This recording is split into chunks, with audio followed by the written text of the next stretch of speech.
저녁까지 함께 예배하는 여러분들에게 하나님을 온전히 예배하고자 하는 그런 마음이 우리에게 있기를 간절히 소망하고, 또 준비된 예배자로서 하나님의 뜻을 깊이 깨닫는 복된 성도가 되기를 주의 이름으로 간절히 소망합니다.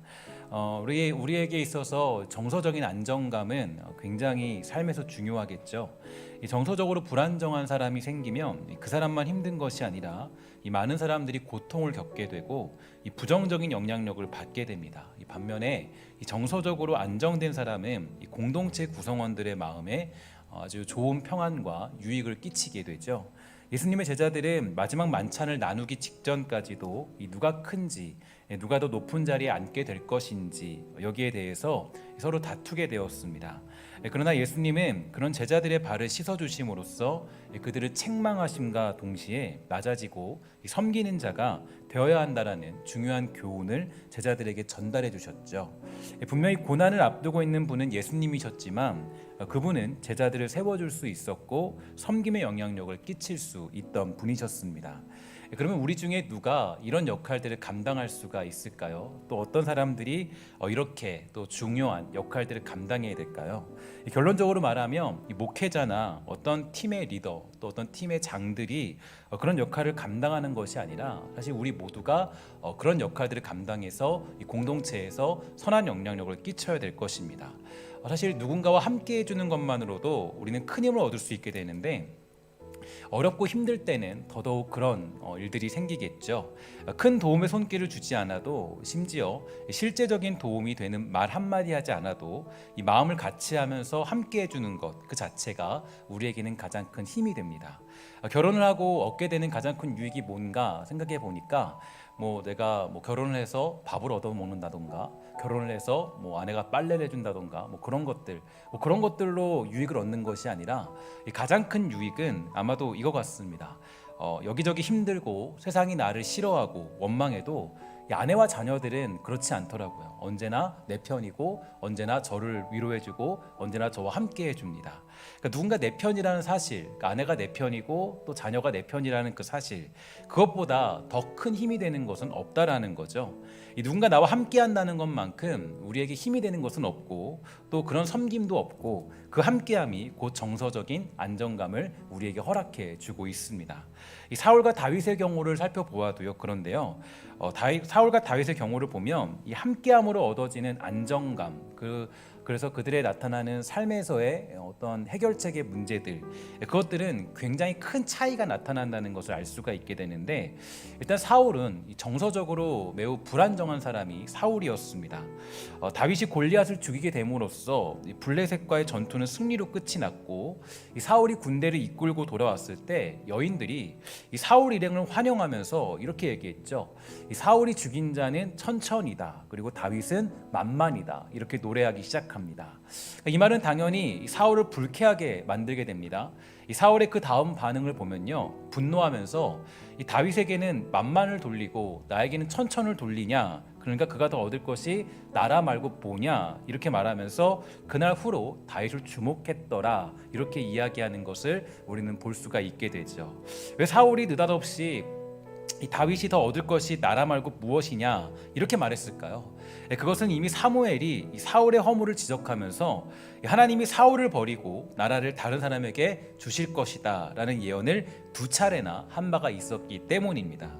이 사울은 사무엘로부터 이 책망과 함께 불길한 예언을 들었기 때문에 이제 나라를 빼앗길지도 모르겠다라는 불안감에서 벗어날 수가 없었고, 의심의 눈초리로 사람들을 살펴볼 수밖에 없었습니다. 이 사울은 늘 두려움과 의심이 가득했기 때문에 마음 편하게 살아갈 수 없었고요. 결국 정서적으로 매우 불안정한 사람, 이 사람이 바로 사울 왕의 특징이었죠. 그러던 중에 다윗이 마치 정말 혜성처럼 등장하게 되었습니다. 국가적인 영웅으로 부상하게 되니까 저놈이 내 나라를 뺏을 사람이구나, 이런 생각이 들었고요. 그리고 그때로부터 무려 10년 정도 되는 세월 동안 이 한나라의 왕이 다윗을 죽이기 위해서 혈안이 되고 말았습니다. 그 세월 동안 다윗도 늘 아주 위험천만하고 아주 괴로운 인생, 힘든 인생을 살았던 사람이 바로 다윗이었죠. 뿐만 아니라 사울 역시 굉장히 불안정한 삶을 살면서 자기뿐만 아니라 남들도 힘들게 하는 그런 삶을 살던 사람이 이 사울 왕이었습니다. 그러면 다윗의 정서적인 측면, 그 다윗의 삶의 모습들은 과연 어땠을까? 그 역시 매우 불안정한 그런 상황이었는데요. 한 나라의 왕이 목숨 걸고 자신을 죽이려고 하는 상황이 무려 한 10년 이상 지속되었기 때문에 그 역시 굉장히 힘든 삶을 살게 되었습니다. 그런데 성경을 보면 놀라운 것이 있는데요. 이 다윗이 정서적으로 불안정했다는 느낌을 받을 수 없다라는 거예요. 그러니까 다윗과 사울의 차이가 거기에 있죠. 그러니까 여러모로 다윗은 어떤 어려운 일들이 있어도 그 모든 일들 속에서 그 어려운 일들을 극복해내는 어떤 정서적인 안정감을 가진 사람이 다윗이었습니다. 먼저 사무엘상 22장 1절과 2절을 보면 이런 얘기가 있죠. 그러므로 다윗이 그곳을 떠나 아둘람 굴로 도망하매 그의 형제와 아버지의 온 집이 듣고 그리로 내려가서 그에게 이르렀고 환난당한 모든 자와 빚진 모든 자와 마음이 원통한 자가 다 그에게로 모였고 그는 그들의 우두머리가 되었는데 그와 함께한 자가 400명가량이었더라. 이렇게 얘기합니다. 성경을 보면 이 다윗은 가족들에게 부당한 대접을 받으면서 자란 사람인 것은 분명합니다. 이 사무엘이 이새와 그의 모든 아들을 제사에 청하였지만 다윗만 참석하지 못했고 다윗이 골리앗과 싸우려 할 때도 큰형 엘리압이 이렇게 말했어요. 야, 너가 어떻게 싸우려고 이렇게 우리에게 왔냐? 들에 있는 양들은 어쩌고? 너 참 교만하다. 이렇게 얘기했다는 거죠. 그러한 다윗이었지만 그가 고난을 당한 이 상징의 굴, 아둘람굴로 들어갔을 때 이 자신을 찾아온 그런 형제와 아버지의 온 집을 다 품어줍니다. 그러니까 넉넉함이 있었어요. 그러니까 다윗을 보면 이제 자기도 불안정한 상황이고 어려운 상황이었지만 함께 해주는 넉넉함, 정서적인 그런 안정감을 가진 사람이 바로 다윗이었습니다. 그래서 심지어는 어떤 사람들이었냐면 환난당한 모든 자와 빚진 모든 자와 마음이 원통한 자들을 받아주기도 했는데 이게 어떤 걸 의미하냐면 만약에 다윗이 강팍한 사람이었거나 정서적으로 불안정한 사람이었다면 이런 사람들을 받아주지 못했겠죠. 야, 나도 힘든데 너희들이 지금 와서 나를 더 힘들게 만드냐? 나 혼자 있을게. 이렇게 얘기할 수가 있겠어요. 그런데 다윗은 그렇지 않아요. 다윗은 아둘람굴로 자신도 피한 상황이고 자신도 도망친 상황임에도 불구하고 그 상황에서 그들을 품어주고 안아주고 그들과 함께했다라는 것을 성경을 통해서 우리는 확인할 수 있게 됩니다. 뿐만 아니죠. 이 그일랏 사람들이 블레셋의 공격을 받고 있을 때 주위의 반대를 무릅쓰고 하나님의 뜻을 따라 그들을 구원해 주었고 이 자기를 죽이려는 사울을 죽일 기회가 두 차례나 있었어요. 근데 그때도 여호와의 기름 부음 받은 자를 내가 죽일 수 없다라는 넉넉함을 가지고 있었습니다. 그러니까 물론 이게 다윗을 해석할 때 여러 가지 일들을 해석할 수 있겠지만 일단 이게 그냥 분노로만 했다라고 하기는 어렵고 이것을 그냥 다윗은 해결하는 방법, 나름대로 하나님의 그런 일하심들을 배워가는 방법 속에서 이 사울을 이렇게 놓아준 것을 확인할 수 있게 됩니다. 그러니까 다윗이 어느 정도의 정서적인 안정감, 그러니까 누군가를 받아들이며 함께할 수 있는 넉넉함을 가지고 있었다라는 거예요. 굉장히 중요한 얘기입니다. 그러니까 우리가 이런 것들을 가지고 있으면 누군가와 함께할 수 있죠. 근데 내가 이런 어떤 불안정한 가운데 있으면 누군가와 함께하는 건 굉장히 어렵습니다. 그러니까 내가 불안정한 상황인데 누구를 받아들인다. 이 불가능한 거죠. 그러니까 우리가 이 함께할 수 있는 상황은 내가 이 상황 속에서 이 넉넉함이 있어야 돼요. 그래서 우리가 하나님의 그 크신 일들을 보면서 자꾸 그 넉넉함을 가지고 살아가는 모습들이 필요한 겁니다. 그러면 사울은 왜 불안정한 사람이 되었고 다윗은 왜 안정감을 누리면서 누군가와 함께할 수 있고 상처받은 자, 또 빚진 자, 그런 자들과 함께할 수 있던 이유가 과연 어디에 있었을까요? 첫 번째로 다윗에게는 함께하는 사람이 있었기 때문입니다. 그러니까 세상적으로 보면 다윗에게는 언제나 그를 지지해주는 소중한 친구 요나단이 있었는데요. 다윗이 도피하는 중에 십광야 수풀에 있었을 때 요나단은 이 다윗을 찾아가 낙심하지 않고 하나님을 힘있게 의지하도록 했습니다. 다윗에게 말하길, 야, 두려워하지 말라. 내 아버지 사울의 손에 내게 미치지 못할 것이다. 너는 이스라엘 왕이 되고 나는 내 다음이 될 것을 내 아버지 사울도 안다. 이렇게 요나단이 얘기했어요. 그리고 여호와 앞에서 다윗과 언약하면서 함께함을 다짐했죠. 그러니까 다윗이 물론 이 생명의 위협을 느끼면서 도망다니는 인생이었지만 그는 늘 함께하겠다라고 약속한 요나단을 통해서 아주 그런 안정감들을 누릴 수 있었던 것입니다. 후에 요나단이 죽었다라는 이야기를 들었을 때 다윗은 고백하기를 야, 내 형 요나단이여, 내가 그대를 애통함은 그대는 내게 심히 아름답다. 그대가 나를 사랑함이 기이하여 여인의 사랑보다 더하였도다 라고 할 정도였어요. 이 다윗에게는 소중한 친구가 있었고요. 그리고 그 친구가 어렵고 힘들 때마다 도와주고 함께 해줬기 때문에 그 힘든 상황에서도 흔들리지 않았고 정서적으로 안정될 수 있던 것입니다. 그런데 아쉬운 건 사울에게는 이런 존재가 없었습니다. 이게 굉장히 우리에게는 참 이렇게 보고 봐야 될 메시지인데, 다윗에게는 언제나 이 누군가와 함께하는 한 사람, 두 사람이 늘 있었습니다. 늘 함께하는 사람이 있었죠. 내가 당신과 함께하겠습니다. 근데 사울에게는 그런 사람이 없었어요. 그러니까 안타깝게도 사울 주위에 신하들이 많이 있었지만 함께하는 사람이 없던 겁니다. 사실 그 사울에게는 비극적인 일이죠.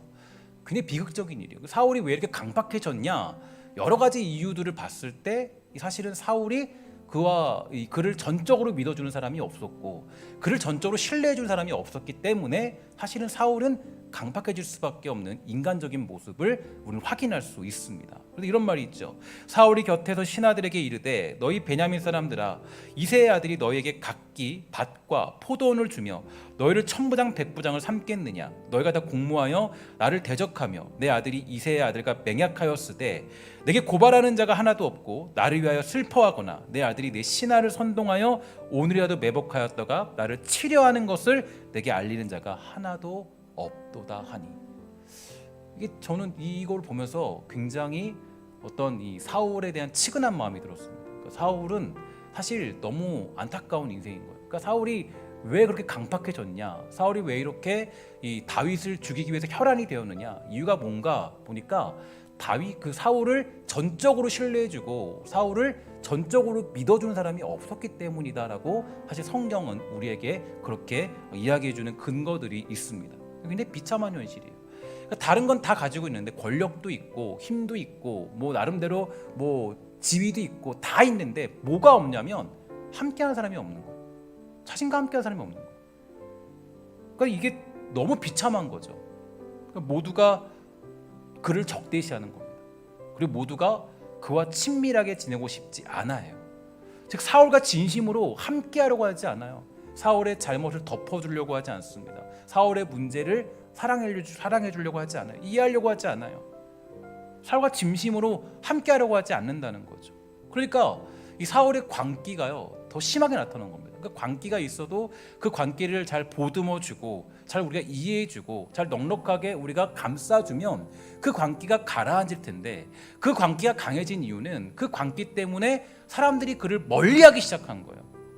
그 누군가 함께함이 없는 사람은 정서적으로 불행한 삶을 살게 되는 거죠. 나와 함께하는 동역자가 없고, 나를 이해해준 사람이 없고, 내 속상함을 들어주는 사람이 없고, 내 어려움을 생각해준 사람이 없다면, 그러면 이게 이 고난과 역경에 처하게 됐을 때 해결할 수 있는 길이 없는 거예요. 그러니까 이 사울이 굉장히 안타까운 인생이에요. 사울을 보면요, 우리가 측은히 여기는 마음도 가지고 있어야 됩니다. 그냥 사울이 나쁜 놈이네, 야 얘는 선택받지 못했으니까 얘는 원래 그런 사람이야, 아니죠. 사실 우리가 그들을 봤을 때 안타까운 마음, 우리 그 마음을 당연히 가지고 있어야 됩니다.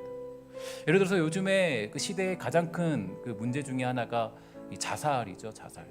자살, 제가 이번에 뉴스를 하나 봤는데 어떤 한 엄마가 뭐 한강 다리인가요? 거기서 이제 어떤 자기 자녀가 사라진 거예요. 그러니까 사라져서 그 아들을 찾을 수가 없어요. 죽었는지 어땠는지. 거기다 막 포스트잇을 붙여가지고 제발 돌아와라 하는 그런 포스트잇을 보게 되었는데, 누군가 죽는다는 건 굉장히 무섭고 떨리는 일입니다. 특별히 자살했다.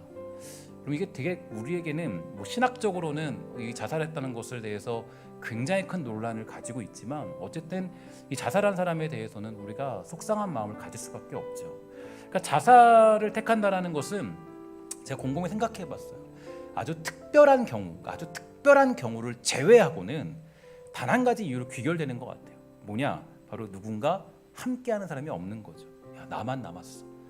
내 얘기 아무도 안 들어줘. 나밖에 없는 것 같아. 아내도 안 들어주고 뭐 아니면 자녀도 안 들어주고 내가 그렇게 열심히 살았는데 나 혼자 남았어. 그때 이제 자살을 택하게 되는 거예요.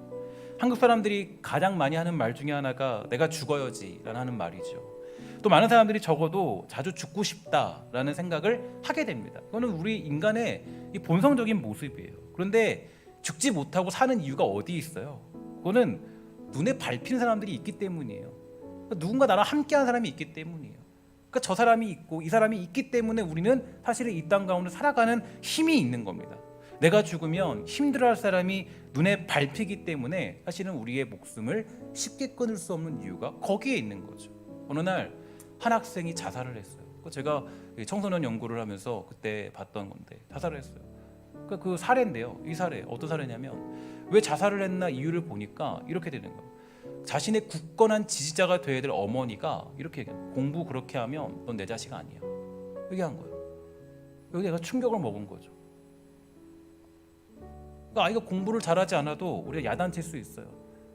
혼낼 수 있죠. 그래도 언제나 변함없이 엄마는 어떤 존재예요? 따뜻한 밥을 만들어주고 혼내더라도 한 2시간 뒤쯤에 야 나와서 밥 먹자. 아무 일 없다는 듯이. 그게 엄마의 모습이죠.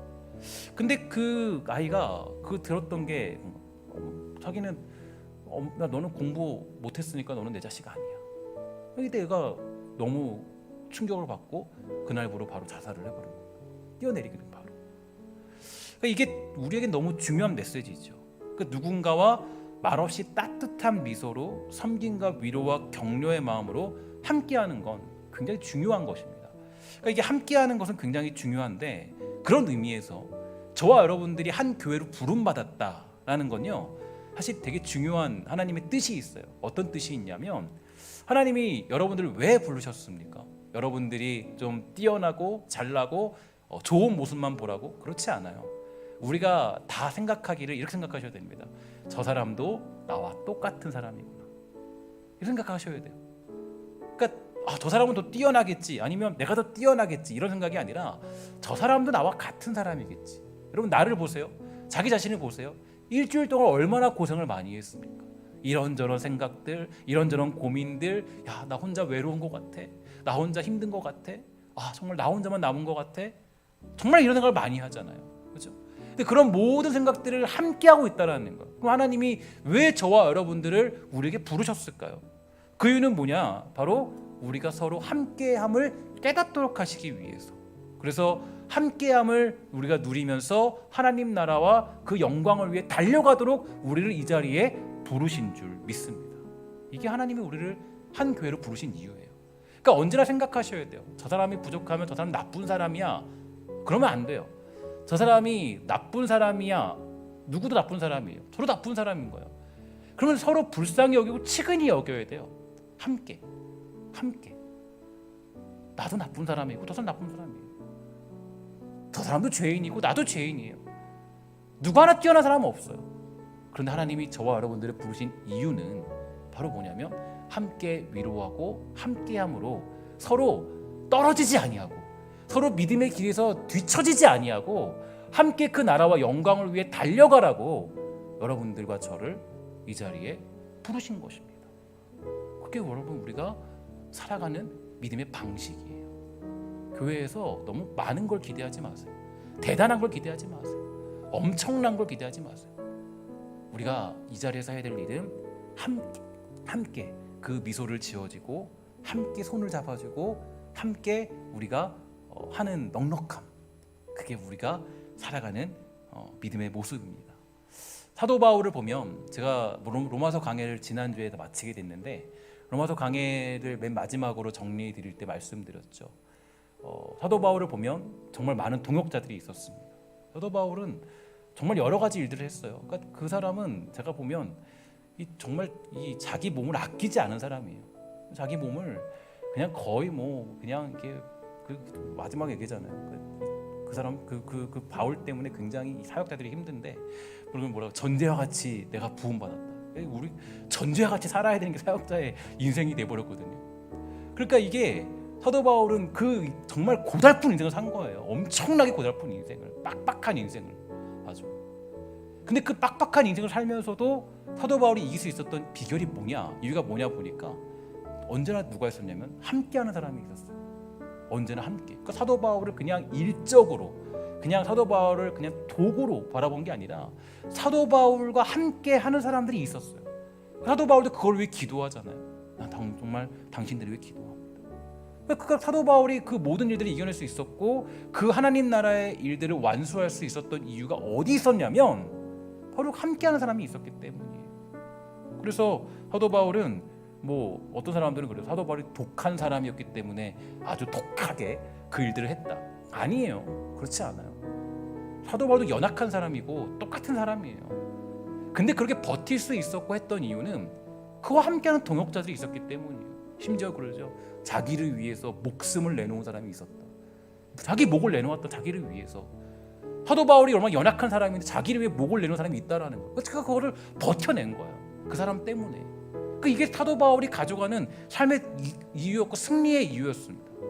언제나 그와 함께하는 사람, 그를 지지해 주는 사람이 있었기 때문에 바로 그게 사도 바울의 승리의 비결이었다는 거죠.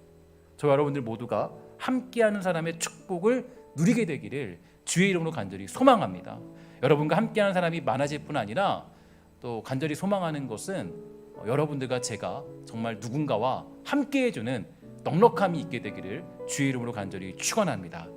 두 번째로 다윗과 사울의 차이가 뭐냐라고 봤을 때 그건 성령님의 함께하심이죠. 성령님의 함께하심.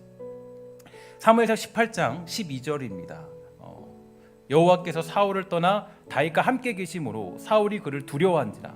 사무엘상 18장 28절 여호와께서 다윗과 함께 계심을 사울이 보고 알았고 사울의 딸 미갈도 그를 사랑하므로.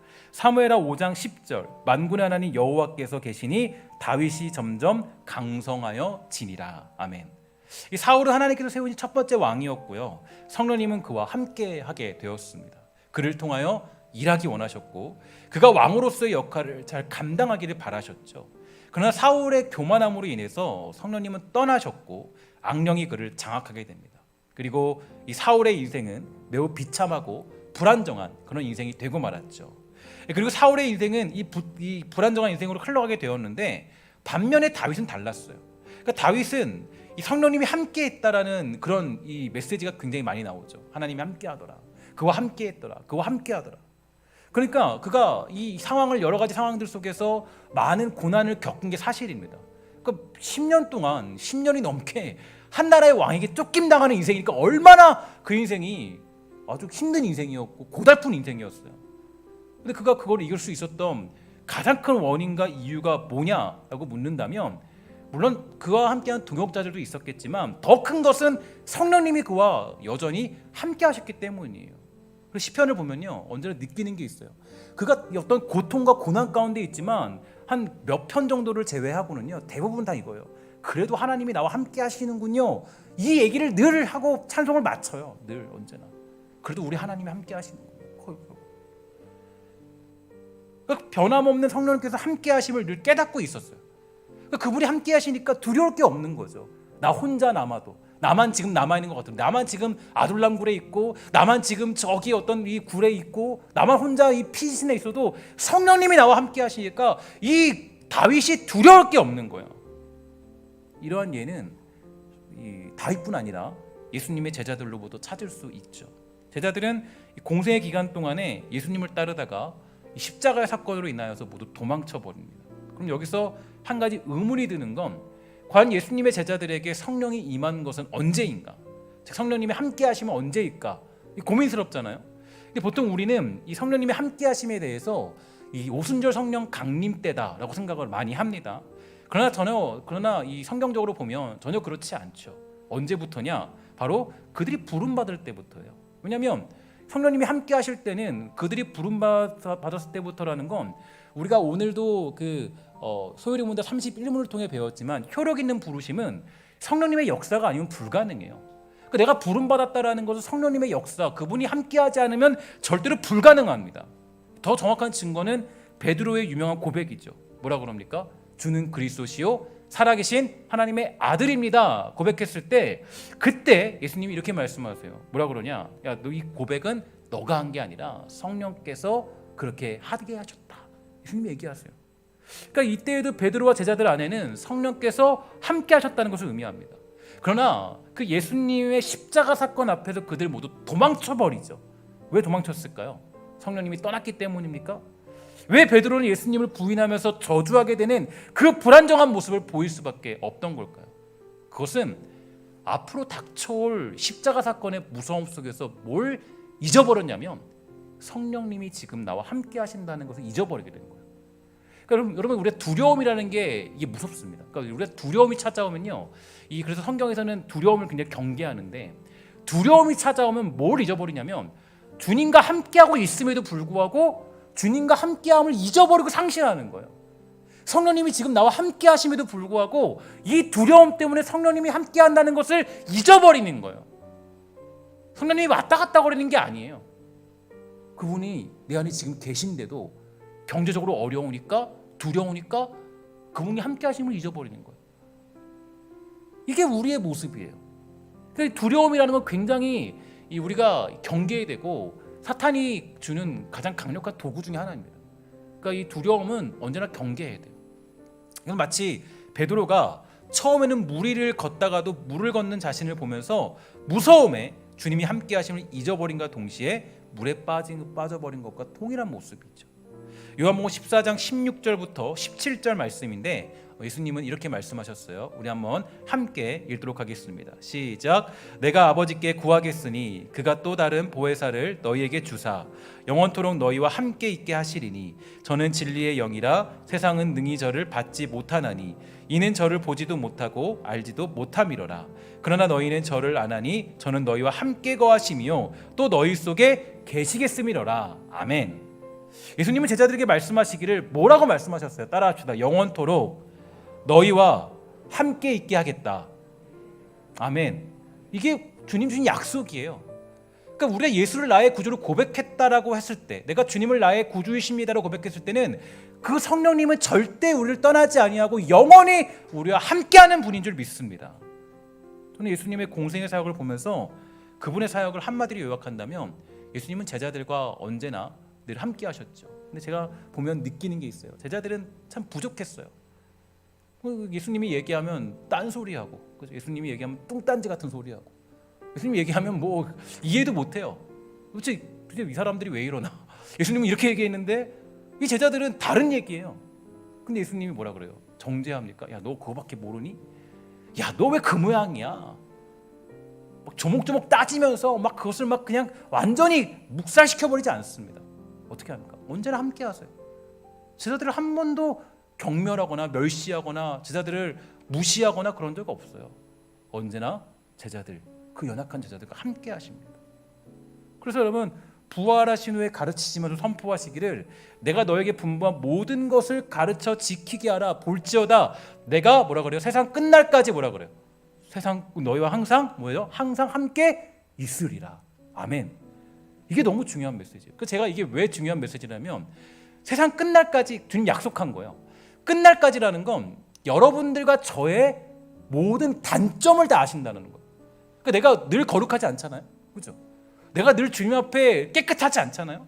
내가 주님 앞에 늘 뭐 잘 드리고 주님께 늘 준비되어 있고 늘 주님 앞에 뭔가 뭐 보일만하지 않잖아요. 때는 내 안에서 막 어떤 뭐 잘못된 생각도 날 수 있고 뭐 나쁜 짓도 있을 수 있고 수많은 일도 있어요. 근데 주님의 함께함은 놀라워요. 뭐냐? 너가 나에게 기도할 때만 함께하겠다. 그렇지 않았어요. 너가 성경 볼 때만 함께하겠다. 아니에요. 너가 찬양할 때만 함께하겠다. 그렇지 않아요. 내가 세상 끝날까지. 그러니까 이 얘기는 너가 어떤 상황에 있어도, 무슨 일이 있어도, 너가 지금 어떤 상황에 처해 있고, 네가 지금 어떤 짓을 일삼고 있어도 난 널 절대 포기하지 않고 너와 함께할 거야. 이게 주님의 약속이에요. 함께한다는 약속은 그거예요. 그러니까 우리가 아까 우리 첫 번째 사건에서 봤을 때 함께한다라는 것, 내가 우리 교회에서 누구와 함께합니다, 당신과 함께합니다 라는 건 그들이 잘났기 때문에 함께하는 게 아니에요. 목사가 잘났기 때문에 함께하는, 그렇지 않아요. 장로님이 뛰어나기 때문에 함께, 그렇지 않아요. 권사님들이 뭐 대단하기 때문에 아니에요. 우리가 함께한다는 건 뭐예요? 주님의 함께함을 그대로 삶에 실천하는 거예요. 부족해도, 연약해도, 문제가 있어도 그 함께함을 실천하는 게 교회로 부름받은 이유가 되는 겁니다. 그럼 예수님이 이 땅에 오셨을 때 어디로 오셨어요? 이 땅에 오신 곳이 어디예요? 말구유에 오셨죠. 말구유에 오신 것은 이런 얘기예요. 병든 자, 저는 자, 약한 자, 죄인들과 함께 하신다는 걸 보여주는 겁니다. 그러니까 말구유에 오셨다라는 것은 어떤 상징이냐면 그런 자들과 함께 한다라는 거예요. 부족한 모습이지만, 연약한 모습이지만 내가 그들과 함께 하겠다는 걸 보여주고 있다는 거예요. 그러면 여러분 이제 한 가지 생각으로 우리가 나아가야 돼요. 거의 끝으로 다가왔는데 오순절 성령 사건은 그럼 뭘 의미하는가? 그죠? 우리는 보통 이때부터 성령이 임했다라는 것을 확인하지만 그런데 그렇지 않아요. 제가 작년에 혹시 여러분 제가 우리 사역자들과 함께 성령론에 대해서 함께 한 4주 동안 나눴잖아요. 제가 결론적으로 성령론에서 말씀을 드렸잖아요. 여러분 오순절 성령 강림 사건의 의미가 뭐냐? 그 부분을 잘 읽어보면 그들은 이미 성령 임하기를 기도하고 있었어요. 그러니까 이미 그들이 기도하고 있었다는 것은 예수를 자신의 구주로 영접한 자들이었다는 것을 의미하는 겁니다. 그러니까 이미 그들 안에는 성령께서 함께 하신 사람들이에요. 그러니까 오순절 성령 강림의 사건은 불과 혀같이 성령이 임했다. 그때부터 성령께서 함께 하셨다는 것을 의미하는 것이 아니라 성령께서 함께 하신다는 것을 아주 놀라운 기사와 능력과 힘으로 확인한 자리가 오순절 성령 강림 사건이 되는 겁니다. 그러니까 우리가 보통 금요기도회 아니면 찬양하면서 기도하는 시간들, 이 시간들이 왜 필요한지 아십니까? 왜 우리 뜨겁게 찬양하는 시간이 왜 필요할까요? 제가 말씀드렸죠. 우리가 성령님과 함께 하는 것을 잊어버리게 만드는 요소가 뭐였어요? 두려움이라고 그랬죠. 그러니까 우린 매일 그렇게 살아가요. 그러니까 두려움이라는 건 매일같이 만나는 거예요. 직장 때문에 두렵고, 사회 때문에 두렵고, 코로나 걸릴까봐 두렵고, 여러 가지 두려움들이 찾아와요. 그러니까 이때 되면 뭘 잊어버려요? 성령님이 지금도 나와 함께 한다는 것을 우리는 잊어버리고 살아가요. 그런데 왜 우리가 함께 모여서 뜨거운 기도의 시간을 가져야 되고, 왜 우리가 함께 모여서 뜨겁게 찬양해야 되고, 왜 우리가 예배를 소홀히 여기지 아니하고 우리에게 주어지는 예배를 때때마다 참여해야 되는 이유가 뭐냐면 그 잊어버린 성령님과 함께함을 다시 한번 확인하도록 하기 위한 자리가 그러한 자리이기 때문이에요. 이 주일 저녁 예배 같은 이 시간들을 통해서 확인할 수 있는 것. 물론 당연히 주일 오전 예배는 우리의 의무와 우리 정성을 다해 드려야 되지만 특히 이런 주일 저녁 예배나 금요기도회나 수요 예배 그런 시간들을 통해서 깨달을 수 있는 건 뭐예요? 성령님이 지금 나와 함께하고 있다는 것을 깨닫는 자리가 되는 거예요. 나는 자꾸 잊어버리니까 자꾸 잊어버리니까 마치 오순절 성령 강림 사건처럼. 그들이 어땠어요? 그들이 주님 앞에 기도했잖아요. 오십에 기도해라. 그때 성령이 임한 것이 아니라 그들에게 뭘 준 거예요? 야, 내가 지금 너와 함께하고 있지 않냐? 내가 지금 너와 함께하고 있지 않냐? 아주 강력하게 그들에게 보여주시고 깨닫게 하시고 함께하고 있다는 사실을 그들에게 증거해 준 것입니다. 그러니까 뭐예요? 세상을 이기는 믿음을 갖게 되잖아요. 함께함을 깨닫게 되니까. 이게 바로 우리가 승리하는 비결이 될 수 있는 것입니다. 사랑하는 여러분, 우리가 이 땅 가운데 승리하는 비결은 바로 함께함에 있습니다. 오늘 이 시간에 저와 여러분들이 함께하는 공동체라는 것을 확인하시고 나아가 성령님이 우리와 함께한다는 것을 믿어 의심치 않고 또 확인하게 되는 복된 시간 되기를 주의 이름으로 간절히 축원합니다. 우리가 여러 가지 심한 파도와 고난과 어려움이 우리 안에 닥쳐오는 건 부인할 수 없는 사실이에요. 여러분 삶 가운데 문제가 찾아오죠. 매일같이 어려움이 찾아와요. 매번 고민이 찾아와요. 매번 걱정이 찾아와요. 매번 슬픔이 찾아오고 우리가 아무리 예수를 믿어도 교회를 다녀도 이 찾아오는 파도와 같은 고난들은 우리가 멀리할 수 없어요. 우리가 매일같이 맞이하는 파도들이에요. 여러분 바닷가 가보면 파도가 어때요? 파도가 계속 치잖아요.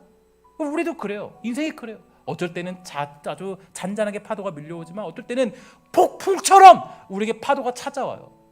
그때 함께하는 사람이 있다면, 그때 성령님과 함께함을 믿는 사람들은 그 파도를 뚫고 파도를 이겨낼 수 있는 힘을 가질 수 있게 되는 것입니다.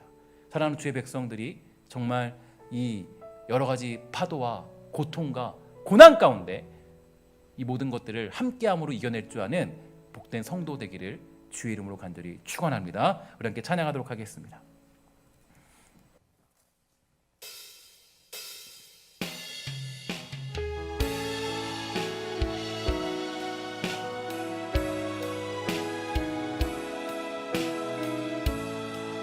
우리 함께 하시는 주님의 사랑을 기억하면서 우리 찬양하고 고백하고 선포합니다. 생명과 바꾼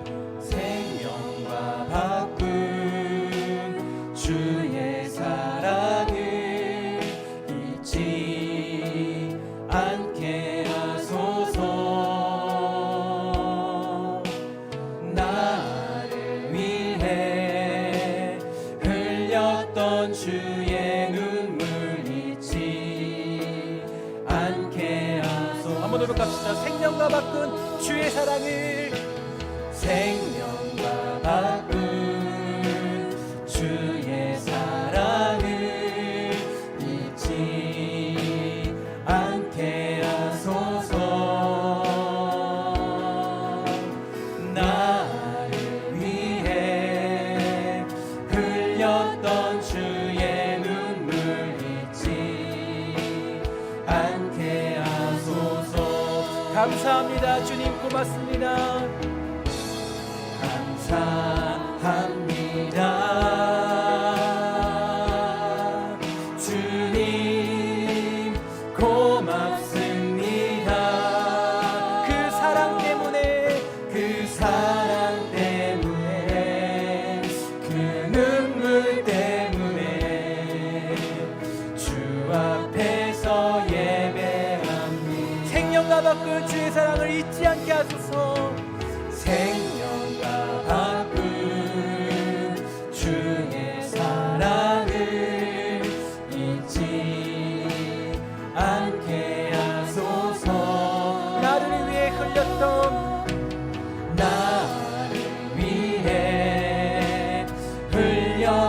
주의 눈물 잊지 않게 하소서.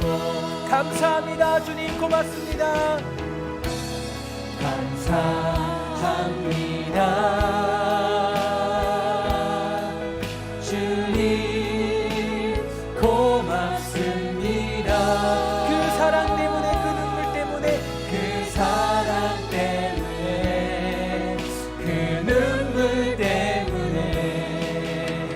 주 앞에서 예배함. 주의 긍휼과 주의 선하심, 주의 긍휼과 주의 선하심 내가 묵상하오니. 내 영혼 위에 베푸신 주의 은혜, 내 영혼 위에 베푸신 주의 은혜 잊지 않게. 한 번 더 갑시다. 우리 주의 긍휼과 주의 선하심, 주의 긍휼과 주의 선하심 내가 묵상하오니. 내 영혼 위에 베푸신 주의 은혜 잊지 않게 하소서. 감사합니다. 주님 감사합니다. 주님 고맙습니다. 그 사랑 때문에 그 눈물 때문에 주 앞에서 예배함. 감사합니다. 주님 고맙습니다. 감사합니다.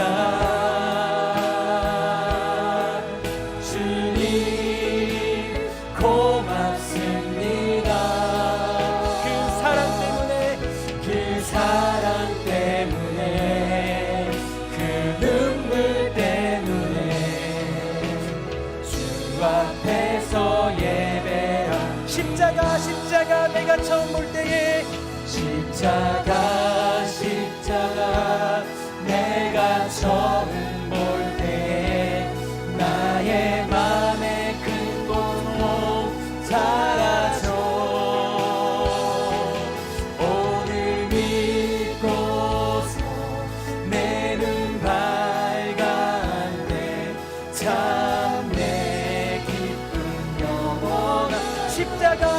십자가 내가 처음 볼 때 십자가 십자가 내가 처음 볼 때에 나의 맘의 큰 고통 사라져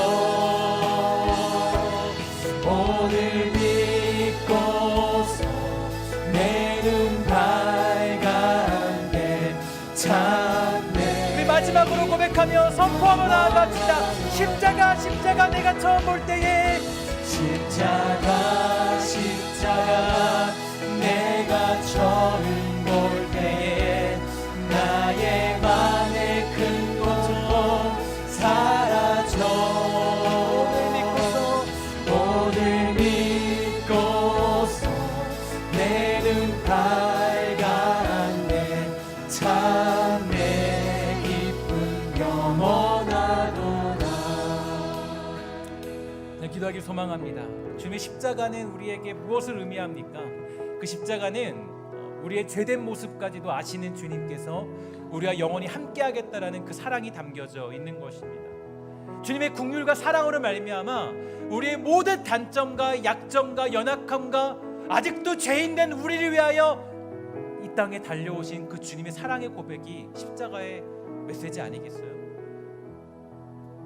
주님은 이 땅에 의인된 자를 위하여 십자가 지지 않으시고 죄인된 연약한 우리를 위하여 십자가 지시고 우리와 함께하겠다라고 약속하셨습니다. 야, 너가 정말 뛰어나니까, 너 40일 금식기도 했으니까, 너 새벽기도 너무 잘하니까, 너 정말 너무나도 뛰어난 믿음이 있으니까 나 너와 함께할게 라고 말씀하지 아니하시고 주님의 그 십자가의 그 놀라운 선포는 여전히 부족하지만, 여전히 우리는 문제투성이지만, 아직도 하나님 앞에 한없이 부끄럽지만 난 그래도 너와 함께할 거야. 너는 나를 믿고 이 땅 가운데 그 나라와 그 영광을 위해 달려가라.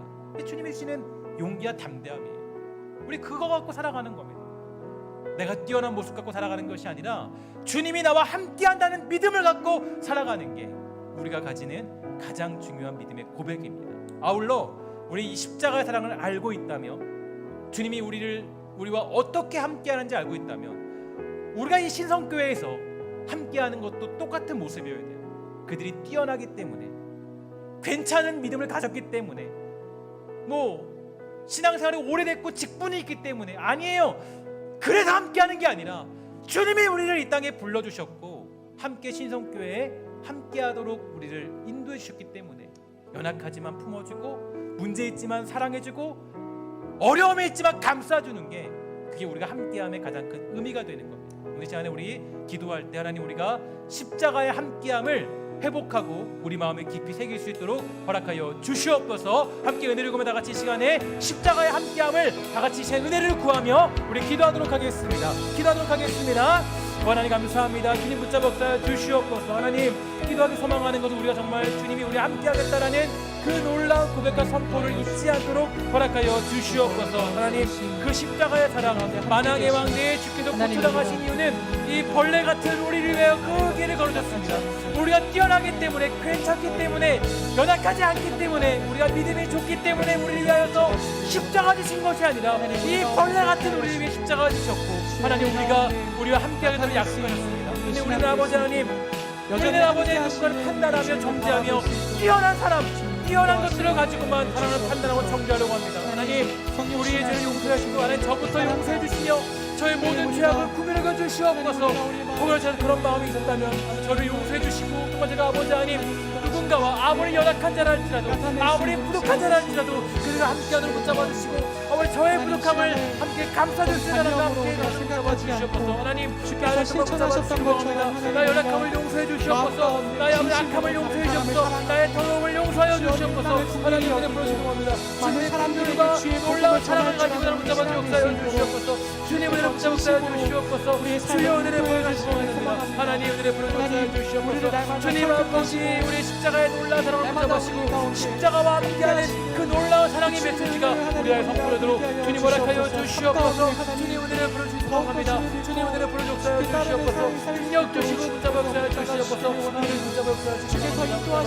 우리 마지막으로 선포합시다. 우리 십자가 내가 처음 볼 때에 십자가 내가 처음 볼